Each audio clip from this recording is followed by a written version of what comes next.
Bon, on se retrouve longtemps après Washington pour cette vidéo. Parce que, comme vous pouvez voir, je suis pas du tout affublée pour la vie de tous les jours. Mais, il faut que je fasse ce petit récap. Quand on est parti à Washington, le projet c'était dormir du vendredi au samedi, donc le samedi visiter, et du samedi au dimanche, visiter le dimanche, et ensuite retourner à Baltimore.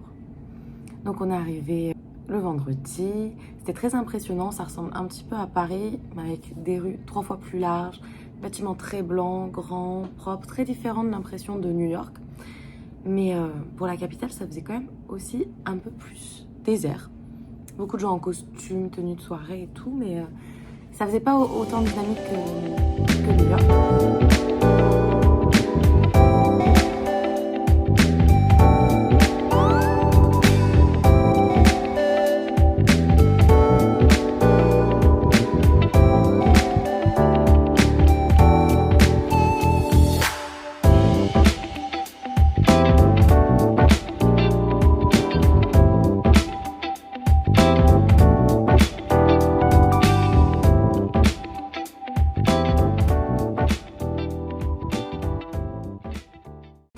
Et donc la bonne surprise quand on arrive, c'est de voir qu'en fait, pas loin de l'hôtel, il y a plein de monuments. Et parmi ces monuments, on découvre la Maison Blanche. Et c'est assez surprenant parce que là-bas, dans cette zone-là, il y a quasiment que des hôtels et des restaurants. Et ils sont tous situés autour de la Maison Blanche, mais surtout une gamme de prix accessible, quoi.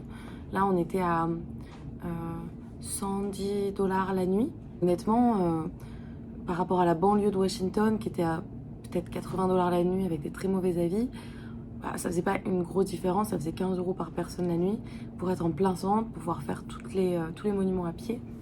Et donc c'était étonnant que ce soit si peu cher et si proche de la Maison Blanche.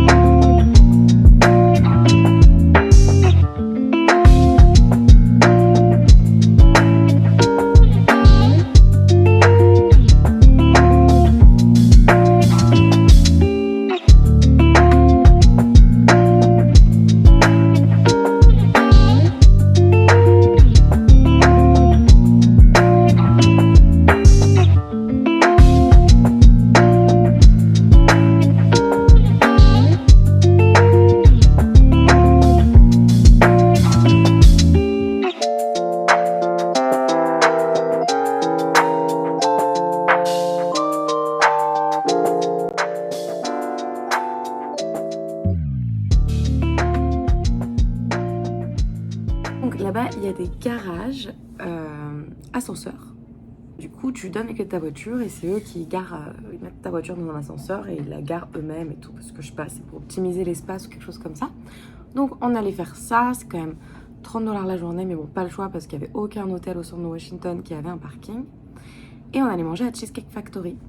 Cheesecake Factory, en fait, les inventeurs du cheesecake, c'est eux qui ont aussi créé cette chaîne.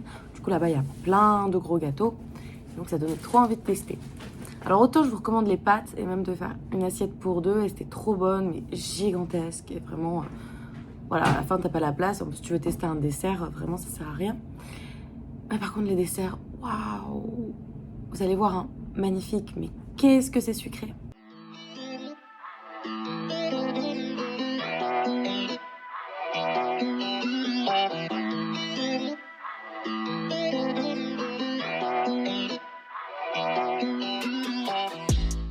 Qu'est-ce qu'il y a dans le plat? Du coup là, t'as direct un menu Skinnylicious à moins de 590 calories par plat. Par plat? Ouais. Non mais c'est-à-dire que les autres ils sont à 1000 calories à peu près. Et il y a quand même pas mal d'options avec les calories notées pour les cocktails. Des portions moyennes, du coup ça réduit les prix aussi, c'est ça qui est bien, tu vois, ils abusent pas sur les prix. Ouais, c'est ça. Non, c'est vraiment une bonne initiative. Bon, après, derrière, du coup, Coca Zéro est sponsorisé. Conara, 2070 calories le plat. Et tu vois, je trouve ça marrant parce que dans tous les restos, ils nous amènent un truc de pain, donc il n'y a pas que en France qu'il y a le pain gratuit. Mais tu trouves pas ça surprenant qu'à chaque fois il y a un bout de beurre? Genre ils startent une petite tranche de beurre à chaque fois pour accompagner leur plat, c'est marrant. Mais à Montréal, par contre, t'as vu, hein, le pain, il est payant, faut le demander. Bon, il est fait maison. Ça dépend des endroits, non? C'est dans le restaurant de luxe où on était allé, ouais. Il y en a où ils donnent le pain quand même. En tout cas, ici, aux États-Unis, on a toujours du pain et du beurre.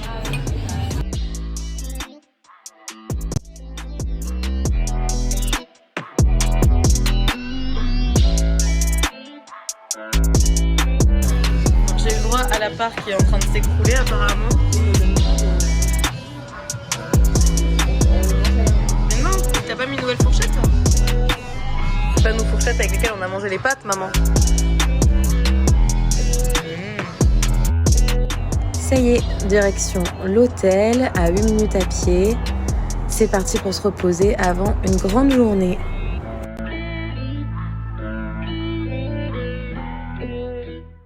Au niveau de l'hôtel, aucune déception. Vraiment, si vous allez à Washington, je vous le recommande parce que vous serez en plein centre à côté de tout. Et le prix est correct et les prestations sont vraiment bien. Rien à redire. Ensuite, c'est direction le Five Guys, le fast-food préféré de Obama et de mon frère. Du coup, je voulais le tester aux États-Unis et je l'avais testé une fois en France. J'avais pas trouvé ça... On l'avait pris à emporter, j'avais pas trouvé ça fou. Du coup, on n'avait pas pu le composer nous-mêmes. Je savais pas qu'on pouvait le composer soi-même. Et là, par contre, c'était vraiment sympa. Ça faisait, je sais pas, un hamburger maison super réussi. Bon, comme vous allez voir, il y a eu une petite embrouille avec un mec qui... En fait, il était en train de secouer l'espèce de balustrade entre lui et les cuisiniers de manière très énervée. Donc le patron, il a appelé la police. Et j'ai rien compris de ce qui se passait. Mais j'ai trouvé ça marrant de les voir gérer leurs petites enquêtes. Bon, je sais pas trop si j'avais le droit de filmer. On verra si ma vidéo est censurée. Mais j'ai trouvé ça trop marrant parce que le mec, il fait partie des services secrets. Et apparemment, les services secrets, il y a 5 branches et ils sont là pour défendre la Maison Blanche. Et il était en train de faire une interpellation pour un gars qui s'est énervé au Five Guys. Là, ils sont en train de mener l'enquête. Eux, je crois que c'est des policiers normaux. Mais le mec des services secrets est resté super longtemps. Donc j'ai trouvé ça assez surprenant.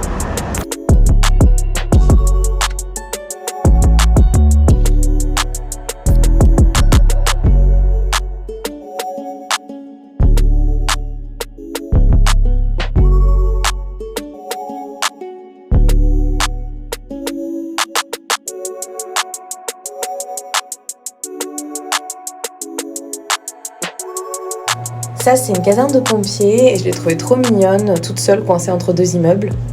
Ensuite, on allait pour faire un bus tour et en fait, on est passé devant H&M. Et H&M, il est super sympa ici, ils ont des vêtements vraiment stylés et qui ont l'air plus quali. Et en fait, quand on est ressorti, il faisait quasiment nuit, donc on allait au marché de Noël. Ça servait plus à rien de faire le bus tour. C'était un tout petit marché de Noël, mais c'était très mignon. J'aime bien faire les marchés de Noël quand même.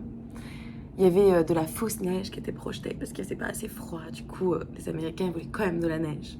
C'était vachement joli. Ce que vous voyez là, c'est juste la queue pour les churros. Vraiment, les gens sont trop motivés.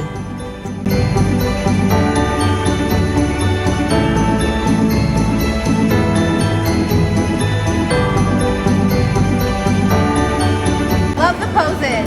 Yeah.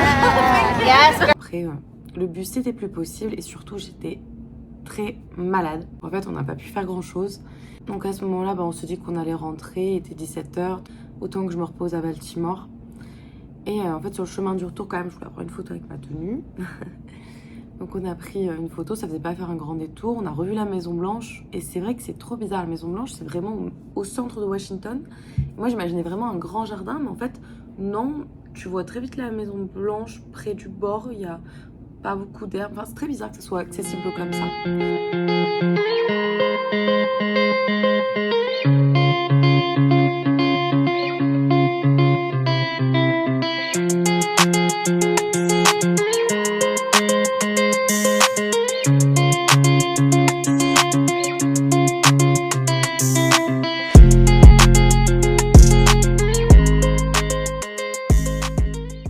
Donc on marche et on passe devant un endroit où c'est un hôtel avec une devanture trop belle pour Noël Donc ma mère me dit qu'on peut rentrer. Et moi, je savais pas en fait qu'on pouvait rentrer visiter les halls et certaines pièces des hôtels de luxe. Donc j'avais l'impression d'être un peu les tuches avec mon sac H&M qui vont s'incruster chez les super riches. Il y avait carrément un salon de thé, un sapin digne des films de Noël. Et toutes les petites filles, elles étaient habillées comme des princesses. Vraiment mon rêve d'enfant.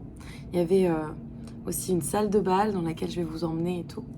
Et c'est vrai que c'est super sympa à visiter. Donc je vous recommande. Peut-être que la prochaine fois qu'on va à Washington, je vais visiter tous les halls d'hôtels de luxe. Mais bon, ça sera pas pareil parce que ça sera plus pour Noël.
Ah oui, c'est bizarre.